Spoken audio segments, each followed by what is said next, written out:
I'm here. So for our next session, which I'm super excited to hear about, it is about how the Science Museum utilized cutting-edge LiDAR, yes, got it, laser scanning and digital twin technology to elevate their events offering. So I'm going to hand over to Jason, who is the chair of this panel. Over to you, Jason. Thank you very much, Cecilia. Thank you. I'd like to welcome everybody here today. Basically, we are going to be talking about a project that collectively we work together on at the Science Museum. My name is Jason Larcombe. I'm a senior project manager at Whitelight, and my colleague Ryan from Preview and Bryony from the Science Museum will be talking about how we've basically taken the project from conception right through to implementation, and it's presently live and working every day within the events venue.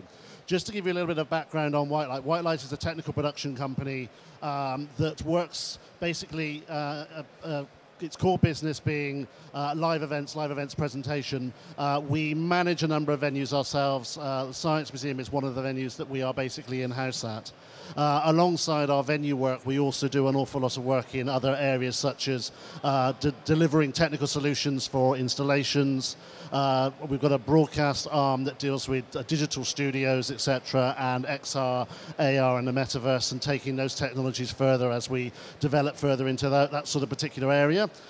We've also got a large theatrical arm and also concerts and live music projects. So we cover an awful lot of the creative industries. Today we're very much talking about the relationship that we've developed alongside Preview, which is fantastic because it basically was an opportunity that we saw when we were working alongside the Science Museum to start looking at how we can really engage with clients and customers that are coming to the event venue, which is their sort of daytime event offering, Illuminate. It's a purpose-built venue within the Science Museum, and basically it offers a wide range of different event styles, effectively a blank canvas on 2 different floors, one of which is a black box venue and the other of which is a white box venue with a fantastic picture window looking out over the city.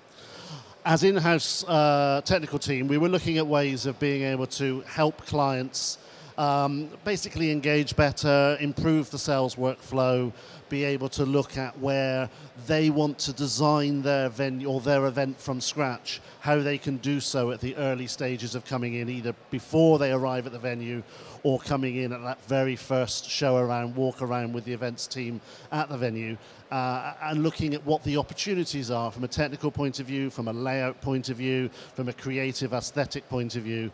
So what we were looking at is we were looking at the opportunity of basically creating what's called a digital twin. And Ryan's going to explain about exactly what digital twins mean. But they are an opportunity for us to have an online version of the venue that then we can basically update, change, add details to, create our venue offline or in this digital twin to get a really strong representation of what the venue is going to look like for the client when they actually get in there. And then that data from that and the information from that we can basically take to start building our event from a production point of view thereafter. So what I'm going to do is hand over to Ryan, and Ryan's going to take us through both the workflow of what a LiDAR scanning is and digital twins are, and then how we started integrating that into the Science Museum and our proposition there. Thank you. Many thanks, Jason. So I'm the managing director of Preview, and as Jason said, we specialize in building these digital twins. And I'll take a little bit through kind of the workflow and how we build them, what they're used for, and then how we've actually implemented that at the Science Museum. So a bit of background on Preview first. So I'm the MD, founder of Preview, which I started back in 2016.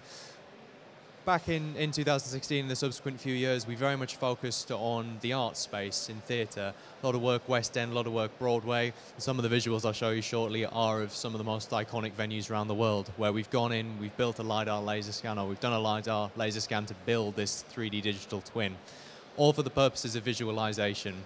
We've now expanded out into events, into media and entertainment, but the purpose remains the same. It's building a digital representation of a space that allows us to work in it or allows the team to work in it without physically being there. digital twin's a bit of a buzzword of the last year or so. We used to call them 3D models, and now everybody calls them a digital twin. But it's fundamentally the same thing, whether it's BIM, whether it's CAD. It is a digital representation that you can use to complete tasks that would otherwise require you to get on a flight or to visit the space in person.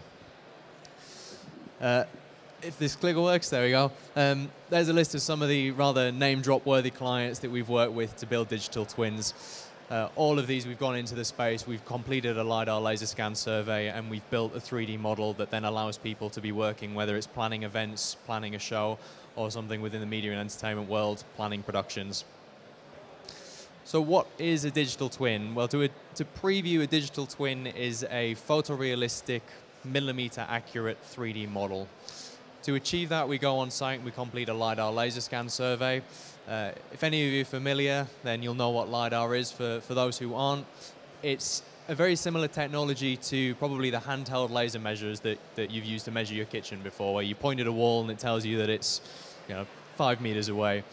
The devices that we use are a terrestrial LiDAR scanner that does a site survey, does around 1 million of those measurements every second, and we can do that down to a tolerance of a mil, a couple of mil. So we spend usually about a day somewhere like the Royal Opera House completing this scan, completing this survey, which results in something called a point cloud. A point cloud is a 3D dot-to-dot of all of those pieces of information, all those measurements in world space, each one containing the XYZ value and the color data that's been measured.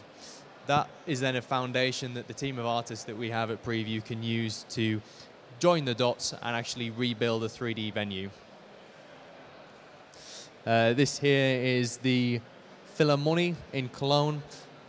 The model that you're seeing there is actually running in real time. This is not being rendered. That is a screenshot straight out of engine.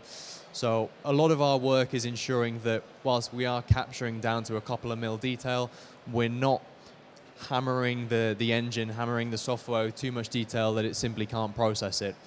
So it's finding the balance between saying, well, with a space like the Science Museum, with a space like the Royal Opera House or the Philharmonie in Cologne, where's the balance between retaining the level of detail so that somebody can actually be doing a lighting design within here or be doing a set design within here, but we're not throwing so much at it that the system simply can't handle it.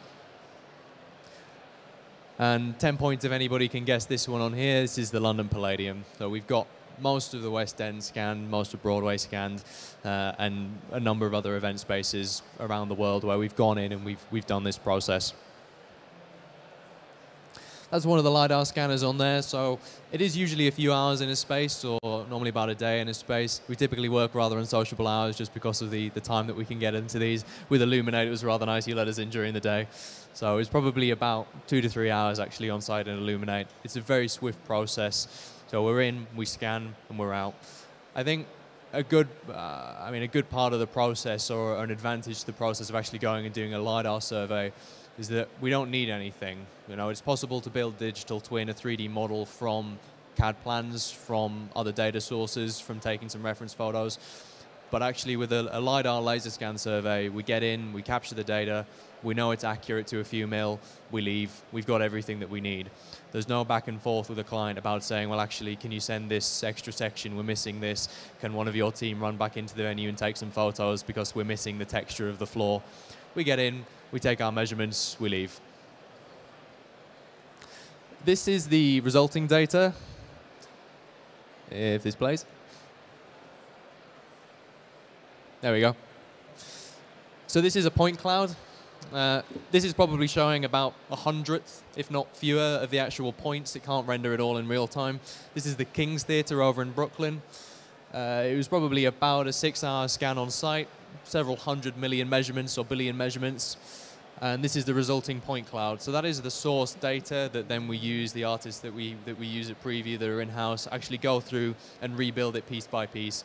So they're using the data there, they're using all of those billions of individual measurements and actually playing dot to dot, but in a fairly complex way, and then rebuilding everything. So rebuilding the textures, rebuilding what the seats actually look like, how the lighting actually works in that venue, so that when a production are using it, they're actually working in an accurate one-to-one digital version of it.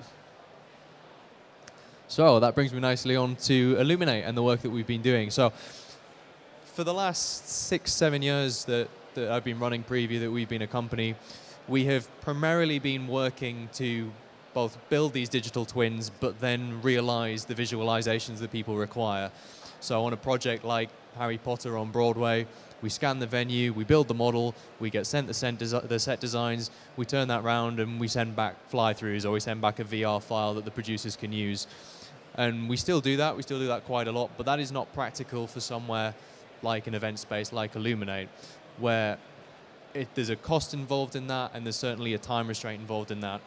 And when Bryony and one of her team wants to say, actually, I want to quickly see what this venue looks like if we lay it out with, you know, cabaret seating style, and I want it to be red, we didn't want that process to involve coming back to us anymore.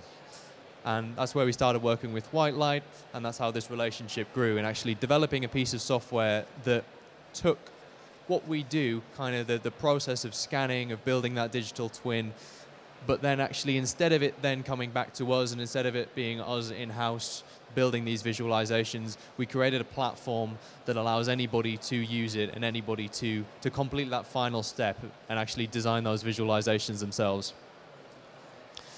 So that at the bottom there is a side cut through of the space at the Science Museum. So we're showcasing Illuminate, where we've got this app, as we call it, Event Preview, up and running. It was a few hours on site scanning Illuminate. Don't know if any of you are familiar with this space. I'll let Bryony sell it better than I ever possibly could. But it's an incredibly versatile, flexible event space right at the very top of the Science Museum, where there are two very flexible floors, one black box, one with beautiful open views out across London that can host a whole array of events. And the brief we worked together with White Light on, worked together with the Science Museum, was saying, well, can we create this web app that allows somebody, anybody, not with any particular technical knowledge, not with any CAD knowledge, to actually very quickly themselves go, okay, so level 5 of the Science Museum, make it red, make it a theatre layout, click a button and send those renders back to me, so that when I go down the street and ask somebody else for a quote from a different venue, I've already got exactly what my event could look like here. So this is the point cloud. A couple hours scanning, a few 100 million measurements.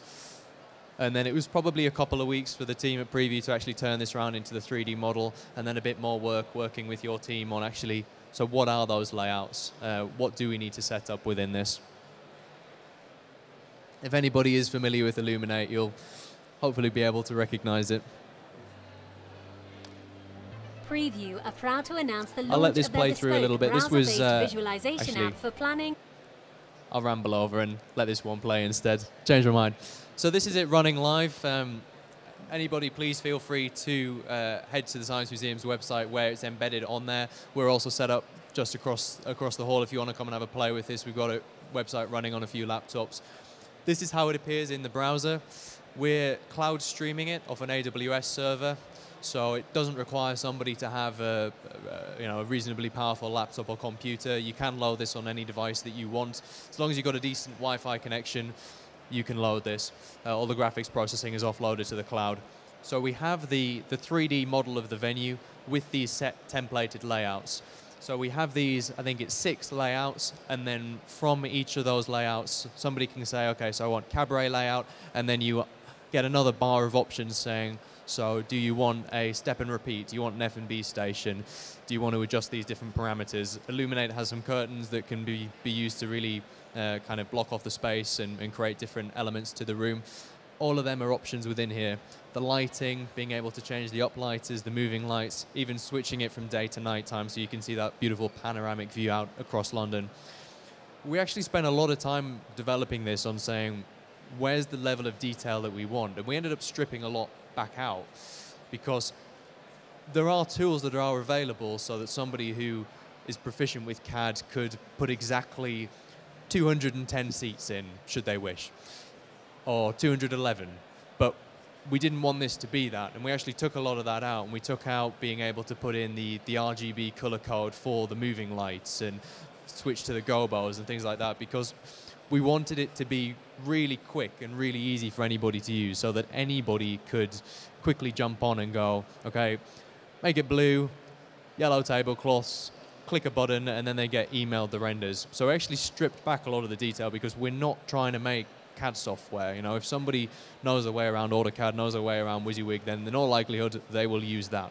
This is meant to be for people who are kind of sizing up, do they want to hire the Science Museum or do they want to hire XYZ in town? And they may have a week's worth of meetings where they can go along and say, okay, so this is what this space can look like, and somebody may give them an old photo and say, well, 5 years ago we did an event that kind of looked like this, but in fact they can come to the Science Museum and see exactly there or thereabouts what their event could look like. But I think that's an appropriate moment to pass over, so please let me introduce Bryony. Thank you. Good morning, everyone. Yes, my name's Bryony. I'm the event sales manager at the Science Museum and look after our gallery business and also Illuminate. We've been working with the guys at Preview for the last 6 months. Being the Science Museum, we're always looking for brand new technology that we can utilise to kind of sell our event spaces. And so when White Light came to us with Ryan's technology, it was something that we definitely wanted to kind of work on and kind of utilise. We've been doing events for years, as many other venues in central London have been. But Illuminate itself only opened as a brand new dedicated event space in 2019. We had a fantastic first year, and then obviously COVID hit, and then we were ended up being shut longer than we were open for that first year. So coming back out, into the events world, we wanted to really kind of, push getting events back to us, and this for us was a great way of using technology in order to kind of capture what clients are looking for. And I think one of the things, as we were saying, we've done events in our galleries before. We can show you photos of what an event can look like.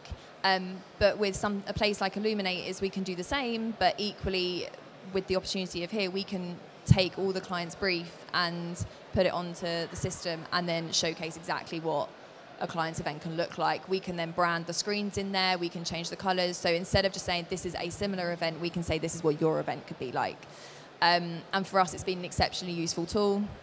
Not only kind of at this particular time of year when, every day we've got an event in Illuminate, so we can't exactly show a client either a blank space to use their imagination or a similar event. So we can then showcase exactly what their event can be like, but also at things like this, for example, instead of, again, we can show a client exactly what their event can look like on this technology without them even taking a step into the Science Museum, which for us has been entirely invaluable. We've been using it with all our clients. When they call up, we either talk them through it on the platform that we have on the website. Clients, as we've said before, they can also use it themselves. I'm not a tech whiz, so for me, I needed something that was very straightforward.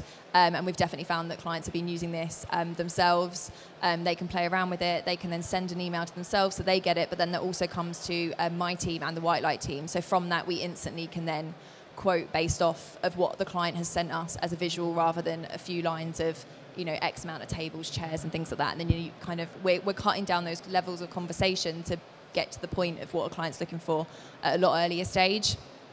So yeah, and the great thing is we have been using the setups. We're working with the team. We can constantly change what we're looking at, so we're always adapting of how we utilize it. But we also do it on show rounds and things like that. So for us, having a portable kind of floor plan setup has just been something that we've definitely seen the pickup of. We've seen the interest in from clients, and it's something that currently kind of makes us stand out from the crowd. So we're very proud of it. I think one of the key things when we were looking at this to start off with was the accuracy of it as well, in the fact that it's not just a visualization with an approximation, i.e. some table and chair that the package has actually said you might like to actually have in it. It's the physical tables, it's the physical chairs, it's the design features of the room. So clients can very, very quickly and easily relate to it.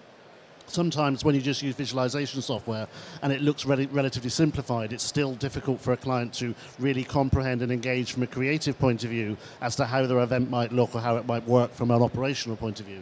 So this really does give them a true representation of what they're actually going to achieve or going to see when they actually walk in the venue.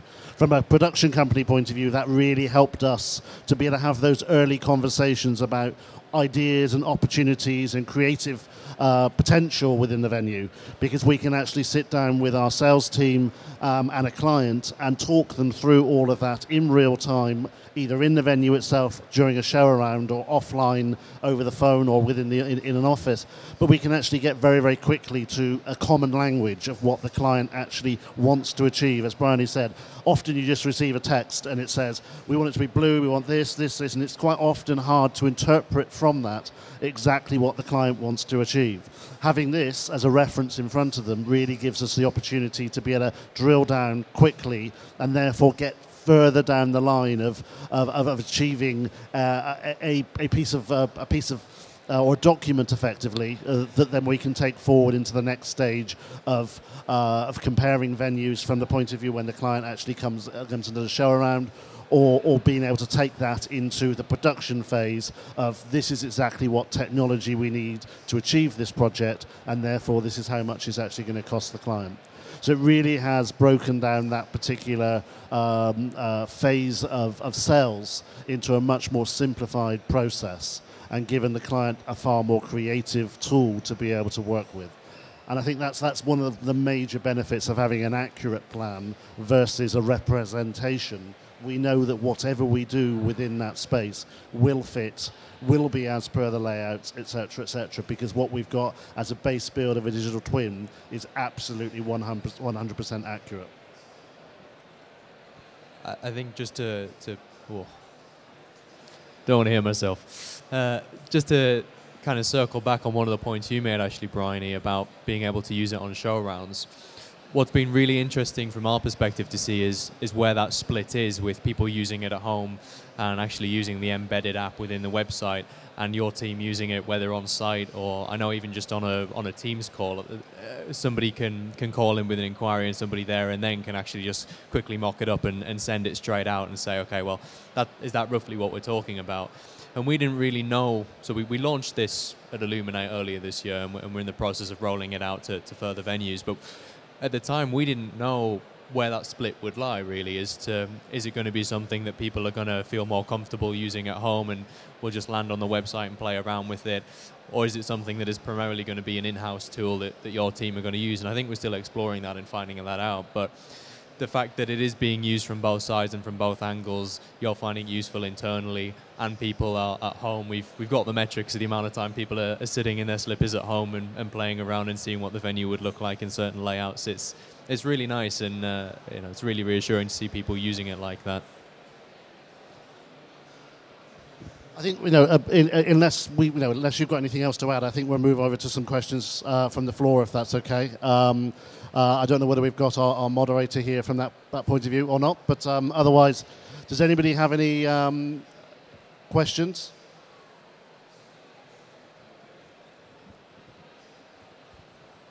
Thank you. Bryony, this one's for you. Do you think the use of this technology has increased the conversion rates from inquiries? Yeah, it's definitely something we're trying to work out exactly how we can match it together, but I can definitely say it is assisted in us getting extra bookings, because as we've said before, some clients need a very real visualization of what their event can do and how it can look, and without these accurate drawings, it definitely, for some clients, we wouldn't be able to showcase exactly what we could do or how the space could look.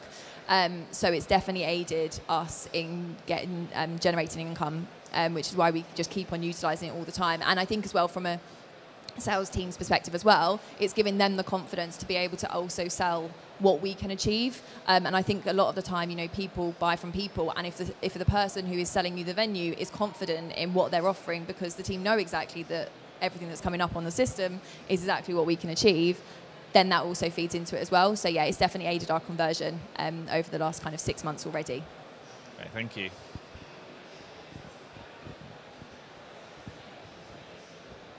I mean, they're pretty close. I could just...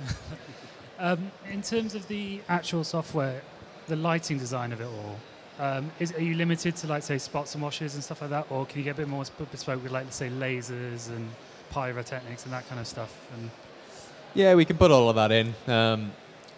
We dialed back a lot of the detail on it. Actually, we took gobo options and things out of it because it was it was reviewing, well, who's going to be using this, and we realized that people will just want it red. You know, they're not going to want to put Roscoe or whatever. You know, they're just going to want it red.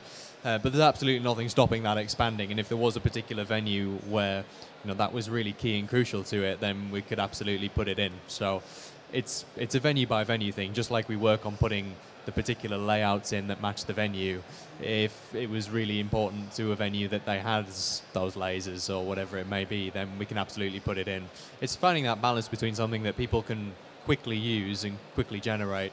We don't want to turn this into programming software. We don't want somebody to need to be able to use it, also AutoCAD to be able to use it. It's trying to find the balance between it, but absolutely nothing stopping it going that far now. So I just jump in as well, just following on from that, is that when, as we said at the beginning, we very much threw everything at it because we were so excited. But then actually the software, from our perspective, when we had it on our website and everything like that, it almost looked too daunting for a client. So that's why the moment we started stripping it back, we actually saw engagement get higher.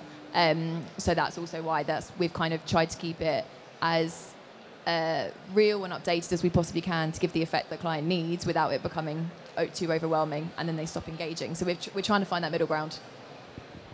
But I think I'll add from a production company point of view as well, because we actually have the physical digital twin, we can then take that in any other direction we want. So we can engage Ryan. If we've got a client that wants to do something really, really special, really, really bespoke, we've already got that source file. We can then develop that in any direction we want alongside the client. And therefore, it's really helped us to just have the raw data to be able to work from, rather than an approximation of things. And that not just helps us in terms of working with the client in the sort of development stage, but also from our technical stage and doing pre-visualizations, being able to have time away from the venue to really get our structures, our queuing, our lighting designs, our plots absolutely accurate. So when we actually get in the venue, we're making the most use of the time that we actually have in the venue, rather than having to waste time in the venue, having to hire it or work overnight or whatever to be able to achieve specifically what the client wants.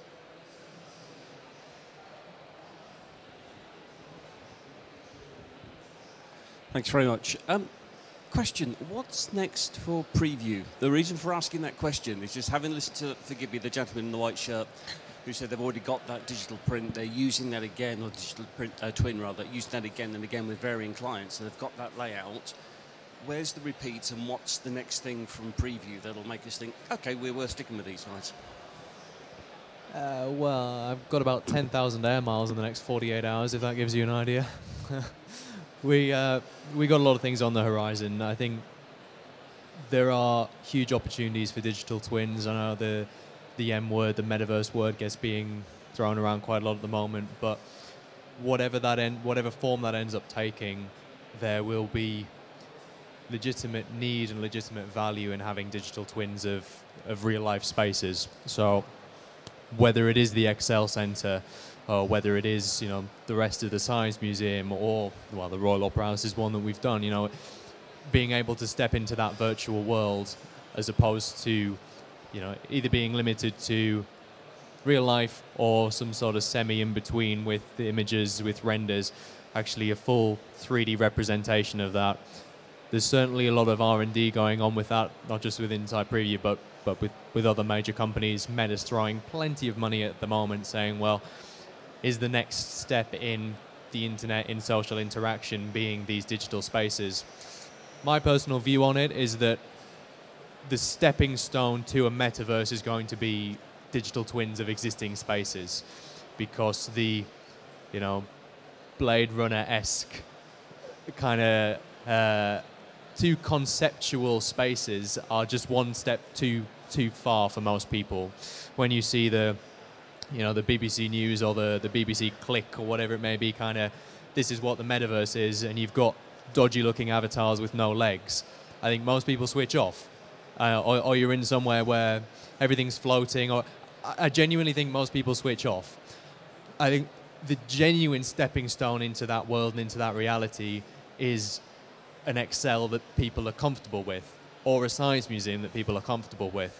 And then you can start turning people into floating heads or whatever. But I think that the next step to get there is going to be people going, okay, so I know what seeing a show at the Palladium is like in real life. This is just a one in the digital world, so it's not much far removed. So I'm sure you can read between the lines on where my personal views and where we plan on going. Yeah, I get where you're going. That's terrific, and a stunning piece of kit, and I love the immersion that you're providing. That's brilliant. Thank you. Thanks.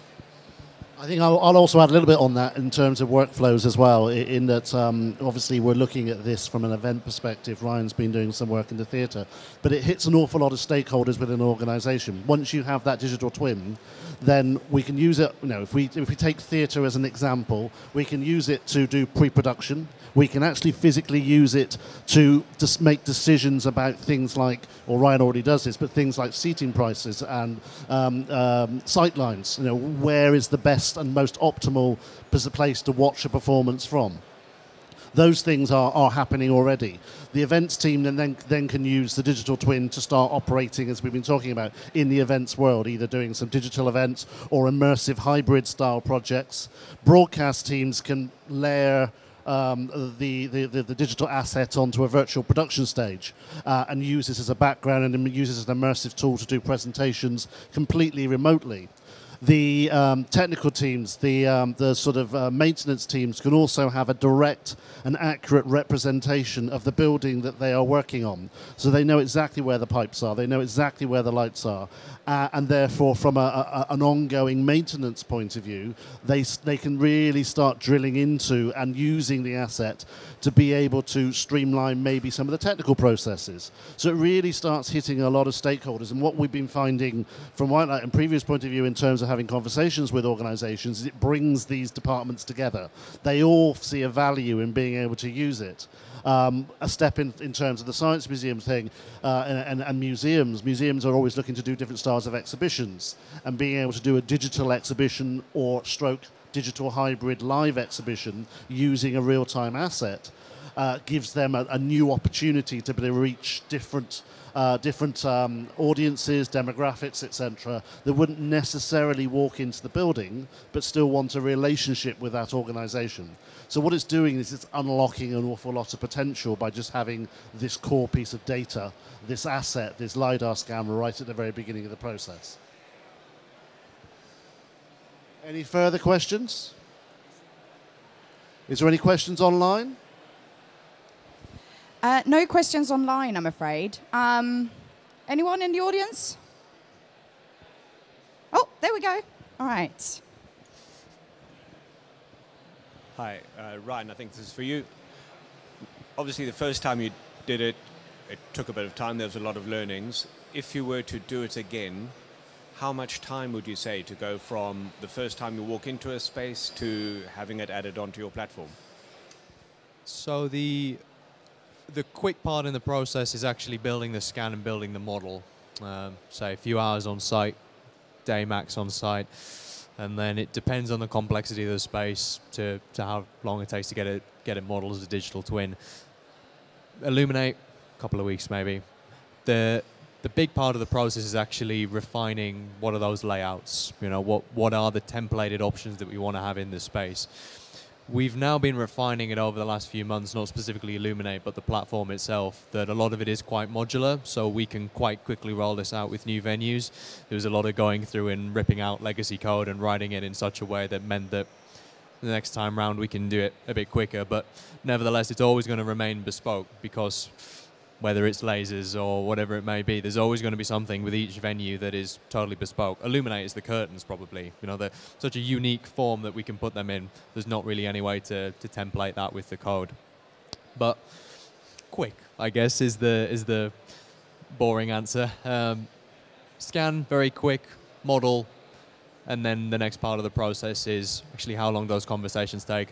We've got a client that we're working with at the moment to onboard this.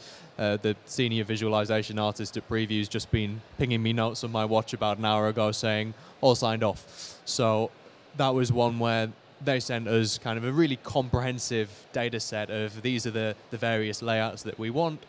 And it meant that we didn't have a back and forth, and we actually we will inevitably have a bit of back and forth, but we kind of knew pretty early on, all right, this is the table layout, this is what, so we can make it pretty quick on our end. It's refining it and making sure that it includes absolutely everything that the venue requires. Yeah, all right. Any other questions from the audience?